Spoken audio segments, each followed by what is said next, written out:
IELTS listening has 4 sections, each with 10 items or questions. Each item is worth 1 mark.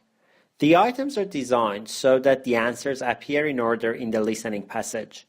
During the test, time is given for candidates to read the questions and write down and check their answers. Answers are written on the question paper as candidates listen.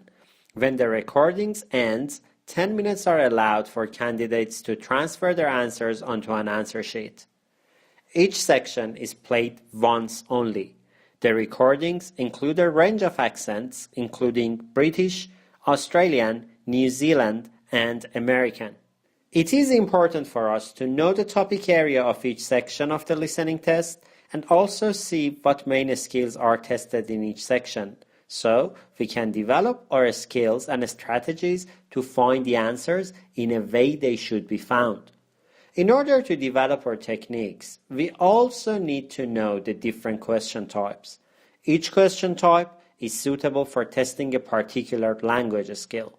Combining the targeted skill with the question type enables us to develop better solutions for different sections of the IELTS listening test. Sections 1 and 2 of listening examine the types of listening skills needed for survival in an English-speaking country in normal life situations. The topic of the first section of IELTS test, IELTS listening test of course, is social needs. It is a dialogue between 2 people with transactional purpose, such as finding out about travel services or booking a hotel or car. The main skill focus is on listening for and noting a specific factual information.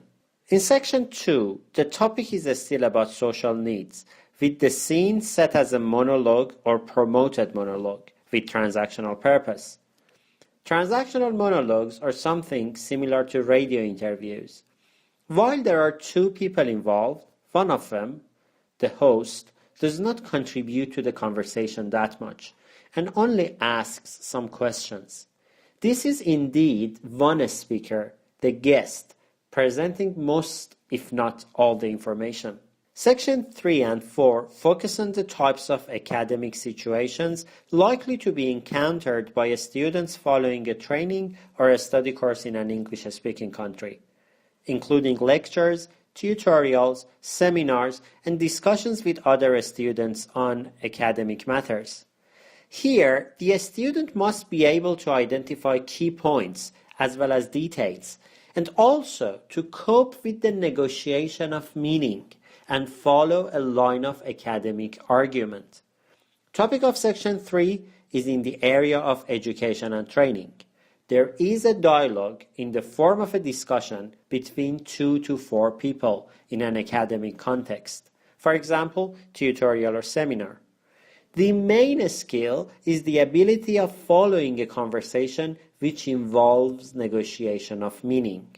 And section 4, the last section, which is deemed to be the hardest section by many candidates, is in educational atmosphere 2. It contains a monologue in an academic context, such as a lecture. The purpose of this section is to test the candidate's ability to follow an academic argument, as well as listening for main ideas, specific information, attitude, and a speaker's opinion.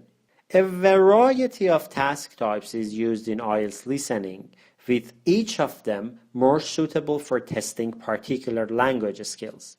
The 7 principal task types are Type 1, forms, notes, table, flowchart, or summary completion. Type 2, multiple choice question. Type 3, short answer questions. Type 4, sentence completion. Type 5, labeling a diagram, plan, or map. Type 6, classification. And type 7, matching. Any task type could be used in any section of the test. However, generally, there aren't more than 3 different task types in any section, and in some cases, the whole section may consist of just 1. Another thing that you need to be aware of is, all these sections are not equally difficult. IELTS listening tests a wide range of abilities, And in order to allow this, the sections gradually get more difficult from section 1 to section 4. When the instructions state that the candidate should answer in, for example, no more than 3 words, they would lose marks by writing an answer with more than 3 words, even if one is A or D. As it exceeds the word limit, will be marked incorrect. Answers in IELTS listening have to be correctly spelled. Incorrect spelling and grammar are penalized. However, words which the candidates have to write will generally be high-frequency words. Both UK and US varieties of spelling are accepted. Proper names may be spelled out in the recording, so don't worry about those specific names. At the beginning of each section, you hear a short description of the situation you are about to listen to. This may give information about who the speakers are, where they are, and what the general topic is. This description is not written on the question paper, so it is important for you to listen carefully. Please don't use this time to read the questions because you may get completely distracted and lose the few first sentences of the actual recording.